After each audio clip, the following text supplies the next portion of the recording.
I'm Sarah, 29F, and I've been married to Vernon, 31M, for 5 years. We met in college where I was studying graphic design, and he was majoring in finance. We hit it off immediately, bonding over our shared love of indie music and weekend hiking trips. After graduation, we both landed entry-level jobs in the city, me at a small design firm and Vernon at a mid-sized financial company. We got married 2 years after college, full of optimism about our future together. We dreamed of buying a house, starting a family, and eventually retiring early to travel the world. But life had other plans for us. 3 years ago, I lost my job when the design firm went bankrupt. It was a tough time, and I struggled to find full-time work in my field. That's when I started my side hustle designing custom invitations and cards.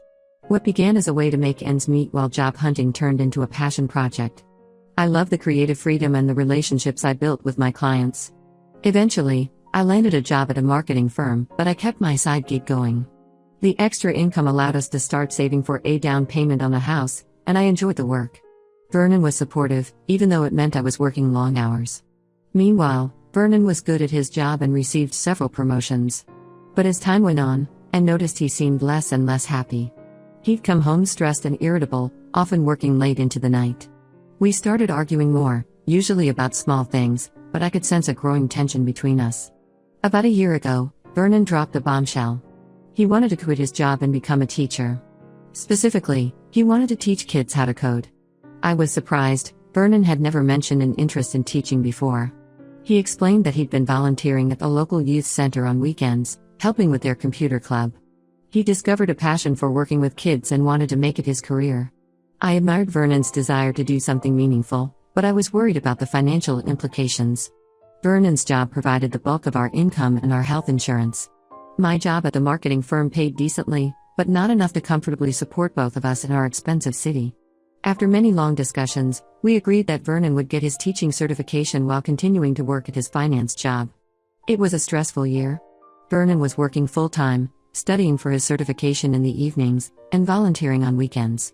I took on more freelance work to help cover the costs of his courses.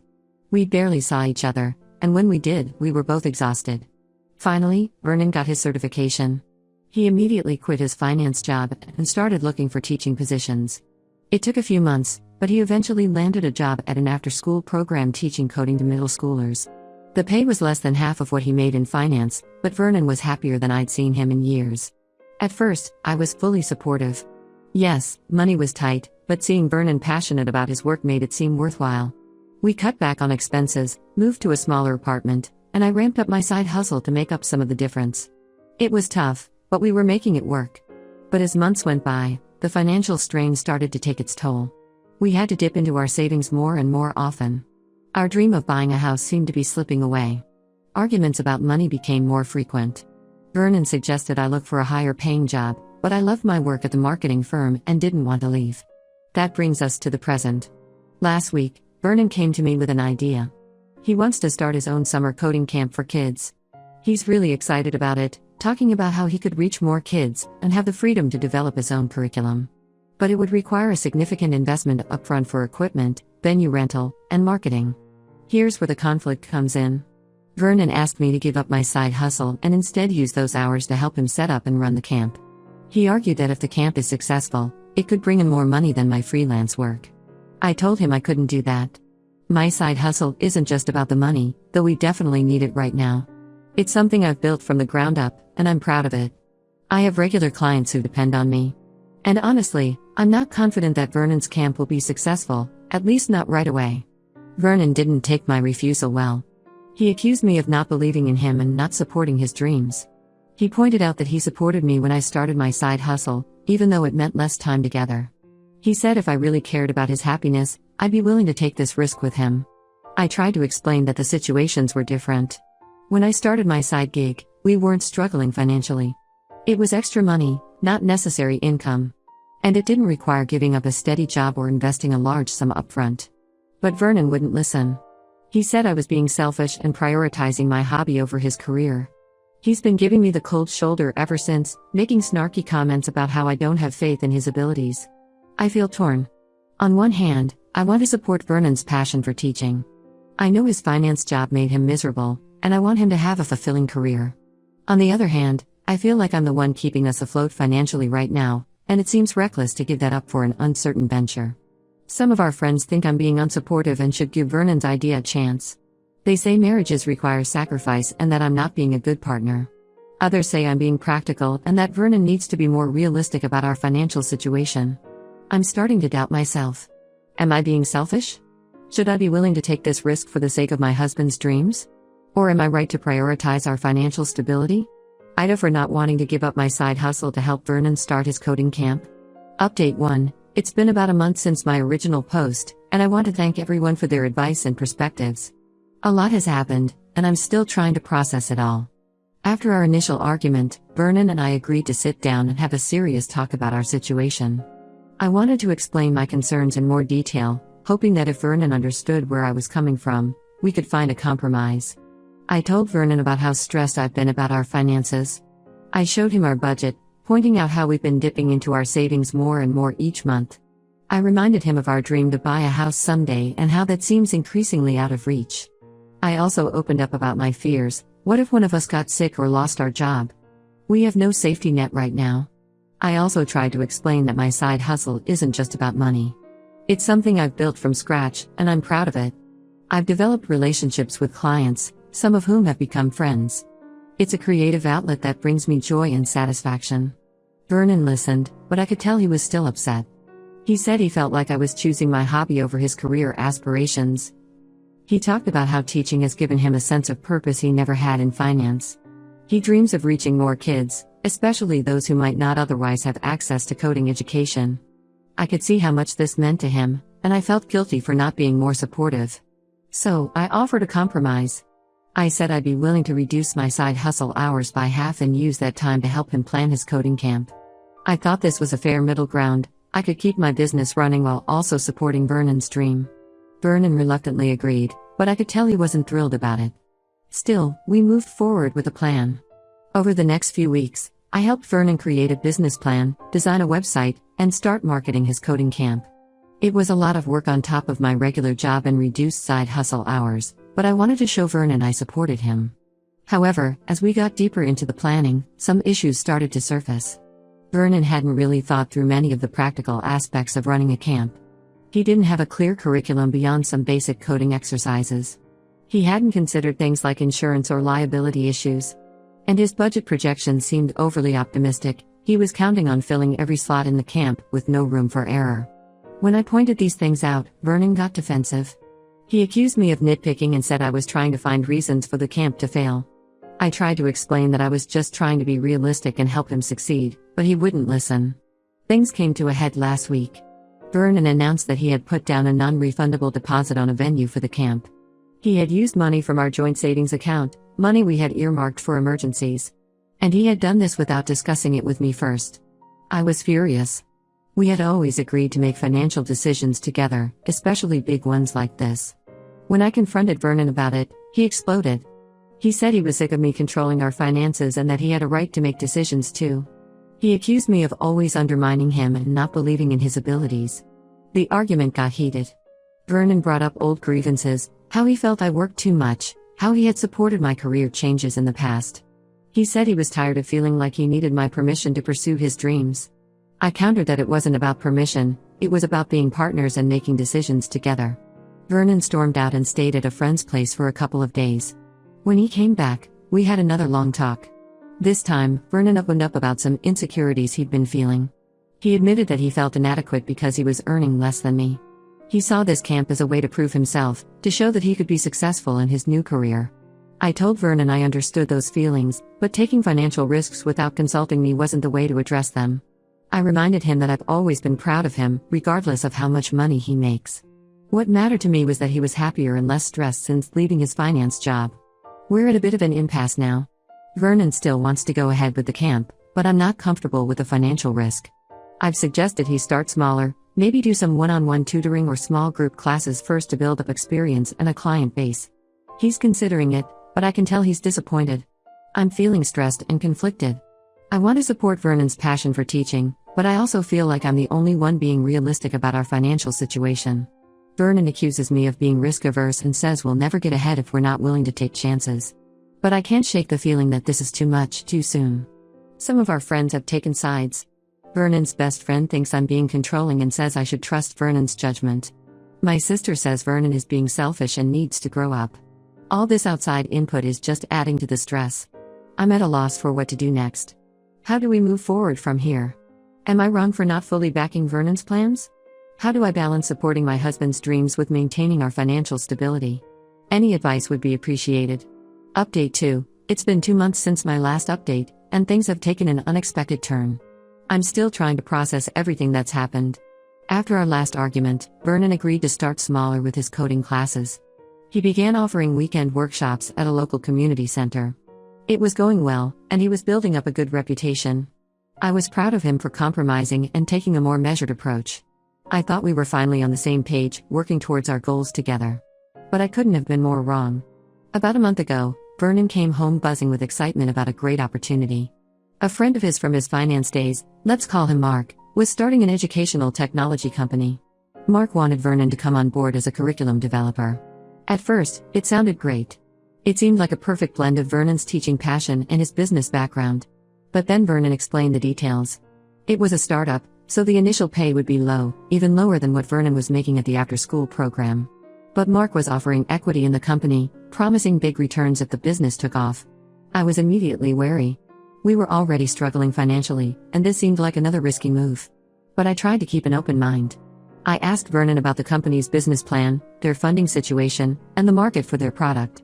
Vernon didn't have many answers. He said he trusted Mark and believed in the company's potential. I expressed my concerns as gently as I could. I pointed out that we couldn't afford for Vernon to take an even lower-paying job, especially one with no guarantee of future returns. I suggested that maybe he could consult for the company part-time while keeping his current job. That's when things went off the rails. Vernon accused me of always holding him back. He brought up how I hadn't fully supported his camp idea, and now I was trying to stop him from pursuing his dreams again. We had a huge fight. Vernon said he felt suffocated and controlled, that I never believed in him. I tried to explain that it wasn't about belief, it was about practical realities, but he wouldn't listen. The next day, Vernon dropped a bombshell. He had already accepted the job offer without discussing it with me. Not only that, but he had also agreed to invest a significant chunk of our savings into the startup to show his commitment. I was shocked and hurt. This wasn't just about money anymore, it was about trust and respect in our relationship. I told Vernon his unilateral decision-making was unacceptable, especially given our financial situation. I reminded him that those savings were meant for our future, for the house we wanted to buy. Vernon's response floored me. He said he was tired of asking for permission to live his life. He accused me of using money to control him and said he couldn't be with someone who didn't believe in him. Then he packed a bag and left, saying he needed time to think. It's been 2 weeks, and Vernon is still staying at a friend's place. He's gone ahead with a new job, throwing himself into the work. Meanwhile, I'm left trying to figure out how to cover our expenses on my own. I've had to take on extra freelance work just to make ends meet. Some days, I'm working from dawn until late at night. I'm hurt, angry, and confused. I feel like I've been supportive of Vernon's career changes, even when they put us in a difficult financial position. I encouraged him to leave his soul-crushing finance job. I supported him through his teacher certification. I helped him plan his coding camp and set up his workshops. But now I'm wondering if I've been too controlling without realizing it. Vernon and I have barely spoken in the past 2 weeks, just terse text messages about bills and logistics. Our friends are divided. Some think Vernon is being selfish and irresponsible. They say he's having a midlife crisis and needs to grow up. Others say I should have been more supportive of his dreams, that marriage is about taking risks together. I'm starting to question everything about our relationship. Vernon and I used to be a team, facing life's challenges together. Now it feels like we're on opposite sides. I miss the easy companionship we used to have, the way we could talk for hours about everything and nothing. But I'm also angry. I feel betrayed by Vernon's actions, by his willingness to gamble our future without even consulting me. And I'm scared. What if this startup fails? We'll have lost our savings and be in an even worse financial position. What if it succeeds? Will Vernon expect me to apologize for doubting him? Will he resent me for not believing in him from the start? I don't know where we go from here. Part of me wants to fight for our marriage, to find a way to rebuild the trust and partnership we once had. But another part wonders if we're just too different in our approaches to life and finances.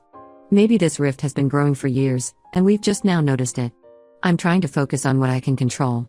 I'm keeping up with my job and my freelance work. I'm staying in touch with friends and family. But the future feels uncertain in a way it never has before. I guess I'm not really asking if I'm the asshole anymore. I'm just lost. Has anyone been through something similar? How do you know when to keep fighting for a relationship and when to let go?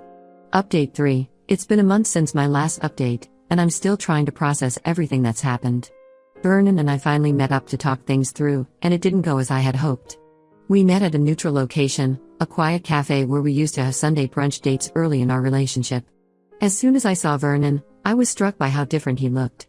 He seemed both excited and exhausted, with dark circles under his eyes but a spark of enthusiasm I hadn't seen in a long time. Vernon is fully committed to his new job at the startup. He talked animatedly about the projects he's working on, the potential for the company, and his vision for the future of education technology. He's working long hours, often late into the night, and seems to be thriving on the energy and challenge of the startup environment. However, when we started discussing our personal situation, things quickly became tense. Vernon still isn't drawing a real salary, just a small stipend plus his equity in the company. Our savings are dwindling fast, and I've been struggling to cover all our expenses on my own. I tried to express my concerns about our financial stability and the lack of communication in our relationship. I explained how stressed I've been trying to manage everything on my own, and how hurt I was that he made such a big decision without consulting me. Vernon listened, but then he said something that shocked me. He admitted that he resented my financial success and felt emasculated by my ability to support us both. He said he took the startup job partly because he wanted to prove he could be as successful as me, maybe even more so. I was stunned. I had no idea Vernon felt this way. I always thought we were partners, supporting each other's successes. When I pointed out that his decision was putting us in a precarious position, he accused me of not believing in him and trying to hold him back. The conversation quickly devolved into an argument. Vernon said he felt suffocated in our marriage and needed space to pursue his ambitions without feeling judged. I countered that marriage was supposed to be a partnership, and his unilateral decisions were destroying that partnership. We went back and forth, bringing up old grievances and hurts. Vernon mentioned times he felt I prioritized work over our relationship. I brought up instances where I felt he didn't consider my feelings or our joint future. It was painful to realize how much resentment had built up between us over the years. In the heat of the moment, Vernon suggested we separate. He said he needed time to focus on his career without worrying about my disapproval. I was hurt and angry, but a part of me felt relief. The constant tension and arguments have been exhausting. After some discussion, we've decided to do a trial separation for 3 months. Vernon is staying with a friend and has agreed to contribute what he can to our joint expenses, but it's not much. I'm essentially supporting myself now, which is tough but manageable thanks to my job and side hustle. I'm using this time to reflect on our relationship and what I want for my future. I'm trying to understand where things went wrong and if there's a way to fix them. I've started seeing a therapist to help me process my feelings and gain some perspective. Some days, I miss Vernon terribly. I miss our inside jokes, the way he could make me laugh after a tough day, the comfort of his presence. I think about the dreams we shared and wonder if we can ever get back to that place of mutual understanding and support. Other days, I feel angry and betrayed by his actions. I think about the years I spent supporting his career changes and dreams, only to have him accuse me of holding him back. I wonder if he ever really saw me as an equal partner. I'm not sure what the future holds for us. Part of me hopes that this time apart will help us both gain perspective and come back together stronger. Another part wonders if we've grown too far apart, if our values and goals are just too different now. For now, I'm trying to focus on myself. I'm reconnecting with old friends, exploring new hobbies, and thinking about my own career goals. I'm learning to enjoy my own company again. I'm grateful for all the advice and support I've received here. It's helped me stand my ground and recognize that wanting financial stability doesn't make me unsupportive or controlling. I'm trying to find a balance between being open to risk and protecting myself. I don't know if Vernon and I will reconcile. I don't even know if that's what I want anymore. But I'm trying to stay strong and focus on what's best for me, whatever that may be. I guess I'm still struggling with some questions. Am I wrong for feeling relieved about this separation?